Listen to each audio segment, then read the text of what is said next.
That means there's only two ways of living: righteous living or wicked living. Anything that is not of God is considered wicked. Now, do you understand that?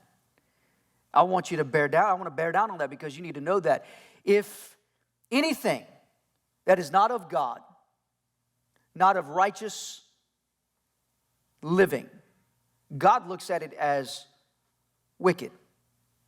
He doesn't say that if you drink all night, you're wicked. If you drug all night, you're wicked. You sleep around with everybody you can think of, you're wicked. No, he just says there's only two ways of living. That's righteous, which is faith in Christ, who he is and what he's done, or wicked living, which is anything that's not. So that means you can be in the middle of the road, not a good person, not really a bad person, just doing your own thing, and still be considered wicked. Ooh. Let me step on some toes here for a second. You can just be yourself and still die lost.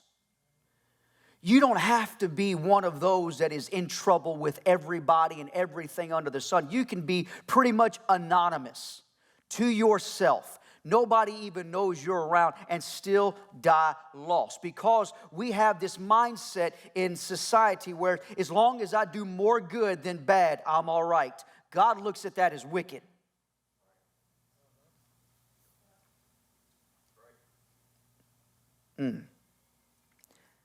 Righteous living, wicked living. God sees it just black and white. There's no gray area. There's no, if I do so much good, then it outweighs the bad, then I'm okay. There's only acceptance of God's way of redemption, or there is a rejection. And the choice is it's really up to us. God can't force anyone to serve him. God will never force anyone to serve him. Because that's not what love is all about. Love is not forcing someone to do something for you. If you have to force someone to do something, that's not really love. Love is it's something that we really can't explain. Because when we talk about the God kind of love, we're talking about a love that is everlasting. We're talking about a love that never fails. We're talking about a love that will go above and beyond what is even required. But also what's so magnificent about God's love is this, is that he loves you in spite of you. He loves you in spite of your sin. He loves you in spite of your past. He loves you in spite of your present. He loves you in spite of everything. But God's not going to force his will upon you, and he's not going to force you to say yes to him, because you're not a robot. This is why we believe in what is known as free will.